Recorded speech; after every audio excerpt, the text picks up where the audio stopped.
எல்லோருக்கும் வணக்கம். நான் உங்கள் ஜோதிடர் மீனாட்சி திருஞானம். இவ்வளோ நாளா நான் உங்க கூட ஃபேஸ்புக்கில் தொடர்பு கொண்டுட்டு இருந்தேன். நீங்களும் நானும் ஃபேஸ்புக் மூலமா கலந்துரையாடல் பண்ணோம். இன்னையிலிருந்து என்னோட யூடியூப் சேனல் மூலமா நான் உங்ககிட்ட வரேன். இப்போ நம்ம என்ன பார்க்க போறோம் அப்படின்னா, 360 டிகிரி கொண்ட ராசி மண்டலமானது ஒரு ராசிக்கு 30 டிகிரி வீதம் 12 ராசிகளையும் 360 டிகிரியில பிரிச்சிருக்காங்க. ஒவ்வொரு ராசியுமானது அதோட வடிவத்திற்கு ஏத்த மாதிரி அதுக்கு பெயர் வச்சிருக்காங்க. அந்த வடிவத்திற்கு ஏத்த மாதிரி தான் அந்த ராசியில பிறந்தவங்களோட குணங்களும் இருக்கு. ராசி பலன் அப்படிங்கிறது நம்ம தொலைக்காட்சிகள் எல்லாம் பாக்குறோம் இல்லையா?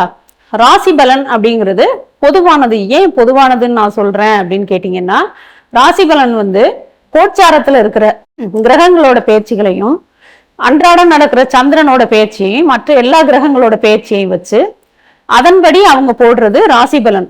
ஒரு ராசி பலனை போய் ஒருத்தர் நான் இந்த ராசியில பிறந்திருக்கேன், இந்த குணம் எனக்கு பொதுவா இருக்கு அப்படின்னு சொன்னாங்க அப்படின்னா அது 20% தான் அது வேலை செய்யும். மற்றபடி லக்ன பலன் அப்படிங்கிறது மட்டும்தான் ஒருத்தரோட உண்மையான கேரக்டரை அது வெளிப்படுத்தும். லக்னம் அப்படின்னா என்ன அப்படின்னு பார்த்தோம்னா, சூரியன் சித்திரை மாதம் முதல் பங்குனி மாதம் வரை மேஷ ராசியிலிருந்து மீன ராசி வரையும் பயிற்சியாகிறார். சித்திரை மாசம் பார்த்தீங்கன்னா வருஷ பிறப்பாண்டையிலிருந்து மேஷ ராசியில பெயர்வார். சித்திரை மாதம் முழுவதும் மேஷத்துல இருக்க சூரியன் வைகாசியில ரிஷப ராசியிலையும் ஆணி மாசம் மிதுன ராசியிலையும் பெயர்வார். அப்போ ஒரு குழந்தை பிறக்கும்போது ஒரு நாளை 24 மணி நேரத்தை 12 பாகங்களா பிரிச்சு ஒவ்வொரு ராசிக்கும் கொடுத்துட்றாங்க. ஒரு குழந்தை பூமியில பிறக்கும் பொழுது சூரியன் எந்த மாசத்துல இருக்காரோ அந்த மாசத்துல சூரிய உதயம் ஆரம்பமாகி அன்னையோட லக்னமும் தொடங்கும். அப்போ அந்த 24 மணி நேரத்துல குழந்தை எந்த நேரத்துல பிறக்குதோ அப்போ சூரியனோட புள்ளி எந்த இடத்துல இருக்கோ அதுவே அந்த குழந்தையோட லக்னமா விழுவுது. அந்த லக்னத்தின் அடிப்படையில தான் ஒவ்வொரு குழந்தைக்கும் குணநலன்கள் கண்டிப்பாக இருக்கு. லக்னத்தோட தொடர்பு கொண்ட கிரகங்களும் லக்னத்தோட அதிபதினு சொல்றோம் பாத்தீங்களா, அவரோட குணங்களையும் லக்னத்தோட உருவத்தின் குணங்கள் மொத்தத்தையும் சேர்த்துதான் அவங்க பிரதிபலிக்கிறாங்க. இப்போ மேஷ லக்னத்தை தான் நம்ம முதல்ல பார்க்க போறோம். மேஷ லக்னத்தோட சின்னம் என்ன, அது ஏதோ அடையாளமா வச்சிருக்கு அப்படின்னு பார்த்தா ஆடு. மேஷம் சர ராசி. இன்னொன்னு உங்களுக்கு நான் சொல்லணும், ராசிகளை சரராசி, ஸ்திர ராசி, உபயராசி அப்படின்னு 3 விதமா பிரிச்சிருக்காங்க. அதே மாதிரி நெருப்பு ராசி, நிலராசி, காற்று ராசி, நீர் ராசி அப்படின்னு 4 விதமாவும் பிரிச்சிருக்காங்க. இதன் அடிப்படையிலையும் ஒவ்வொருத்தரோட குணங்களும் தீர்மானிக்கப்படுது. நம்ம மேஷத்தை பார்த்தோம் அப்படின்னா அதோட அடையாளம் என்ன சொன்னேன், ஆடு அப்படின்னு சொன்னேன். இப்போ மேஷ லக்னக்காரங்க எப்படி இருப்பாங்க அப்படின்னு நம்ம பார்த்தோம்னா, ஆடு மாதிரி. ஆடு எப்படி பார்த்தீங்க அப்படின்னா கூட்டமா இருக்கும் இல்லையா, கூட்டமாவே அவங்க இருப்பாங்க. தனியா இருக்கிறத அவங்க விரும்ப மாட்டாங்க. ஆடு ஒன்னோட ஒண்ணு முட்டிக்கும். அதே மாதிரி இவங்களும் சண்டை போட்டாலும் மறுபடியும் ஆடு ஒண்ணு சேர்ந்துக்கிற மாதிரி இவங்க மறுபடியும் ஒண்ணு சேர்ந்துக்குவாங்க. இவங்க சரராசியா இருக்கிறதுனால பயங்கர சுறுசுறுப்பா இருப்பாங்க.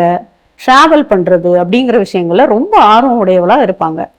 இவங்களுக்கு நீங்க தண்டனை கொடுக்கணும்னு நினைச்சீங்கன்னா ஒரு இடத்துல போய் உட்காருப்பா, ஒரு அரை மணி நேரம் ஒரு இடத்துல சும்மா உட்காரு அப்படின்னு நீங்க சொன்னீங்க அப்படின்னா அவங்களால உட்காரவே முடியாது. ஒரு சின்ன பையனை, ஒரு 10 வயசு பையனை, 5 வயசு பையனை கூப்பிட்டு ஒரு சோஃபால நீ ஒரு 5 நிமிஷம் கை கால் ஆட்டாம உட்காரு அப்படின்னா அவனுக்கு அது பெரிய தண்டனையா இருக்கும். அவனால கை கால் ஆட்டாம கூட அவனால ஒரு இடத்துல சும்மாவே உட்கார முடியாது.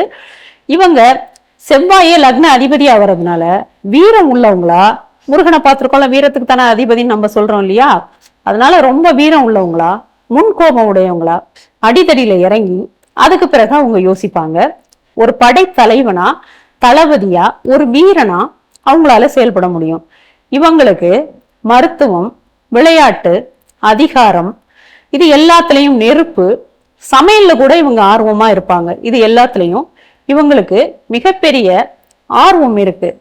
அதுக்கப்புறம் பார்த்தோம் அப்படின்னா, சரி இதெல்லாம் பொதுவான குணங்களா இருக்கு. சில பேருக்கு இல்லம்மா நீங்க சொல்றதை விட கலப்பு குணம் எனக்கு இருக்கே, ஏன் நீங்க சொல்றதுல மட்டும் எனக்கு ஒரு 80% ஒத்து போகுது, 20% ஒத்து போகலையே, ஏமா அப்படின்னு நீங்க கேட்கலாம். அப்போ உங்க லக்னத்தோட மற்ற கிரகங்கள் இருக்காங்க இல்லையா, நவ கிரகங்கள் இருக்காங்க இல்லையா, அவங்க தொடர்பு கொண்டிருந்தாங்க அப்படின்னா உங்களோட கேரக்டர்லையும் கலப்பு இருக்கும்.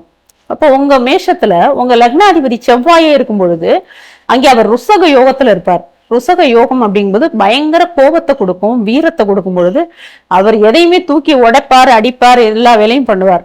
அதே மாதிரி இல்லாம அவருக்கு பம்பு வழக்கு சண்டை யாரும் உருவாக்க வேண்டாம், அவருக்கு அவரே உருவாக்கிக்குவார். அந்த மாதிரியான கேரக்டர்லையும் மேல் கொண்ட கேரக்டர்லயும் இருப்பார். இதே மேஷ லக்னத்துல புதன் இருக்கார் அப்படின்னா புதன் மேஷ லக்னத்துக்கு 6ஆம் அதிபதியா வர்றார். இந்த மேஷ லக்னத்துல பிறந்தவங்க லக்னத்துல புதன் திக்தலம் அப்படிங்கிற அமைப்புல இருக்கும் பொழுது அவங்களுக்கு சண்டை போடுறது ரொம்ப பிடிக்கும், எதிரிகளை உருவாக்குறது பிடிக்கும். லக்னத்துல குரு இருக்கும் பொழுது குரு பாக்கியாதிபதியாகவும் திக்தலமா இருக்கும் பொழுது ரொம்ப நேர்மையானவங்களா, ஆன்மீகத்துல ஈடுபாடு உள்ளவங்களா, அவங்க தந்தை வழி அமைப்புகளை தன் மனசுக்குள்ளே வச்சிருக்கவங்களா, எப்படி செலவு பண்ணலாம் அப்படின்னு யோசிச்சு செலவு பண்றவங்களா இருப்பாங்க. லக்னத்துல சுக்கிரன் இருக்கும் பொழுது அவங்க குடும்பத்தையும் அவங்க வாழ்க்கை துணையையும் அவங்க நண்பர்களையும் உயிரா வச்சிருப்பாங்க. லக்னத்துல சனி இருக்கும் பொழுது, சனி நீச்ச நிலையில இருக்கும் பொழுது அவங்களுக்கு தாழ்வு மனப்பான்மை இருக்கும், பொறாமை குணங்கள் கொஞ்சம் இருக்கும். அதே மாதிரி ராகு இருக்கும் பொழுதும் தாழ்வு மனப்பான்மை மட்டும்தான் இருக்கும். கேது பகவான் இருக்கும் பொழுது பெரிய ஞானம் உள்ளவங்களா அவங்க இருக்காங்க. லக்னத்துல சூரியன் இருக்கும் பொழுது அவரே 5ஆம் அதிபதியா வர்றதுனால குழந்தைகளை, தந்தைய அவங்க எப்பவுமே மனசுல வச்சிருப்பாங்க. இதே லக்னத்தோட சந்திரன் வரும் பொழுது அவங்க அம்மாவை அவங்களுக்கு ரொம்ப பிடிக்கும். அவங்க அம்மாவை தான் அவங்க காலம் எல்லாம் மனசுல வச்சிருப்பாங்க. அம்மாவால அனுகூலத்தையும் அவங்க அடைவாங்க.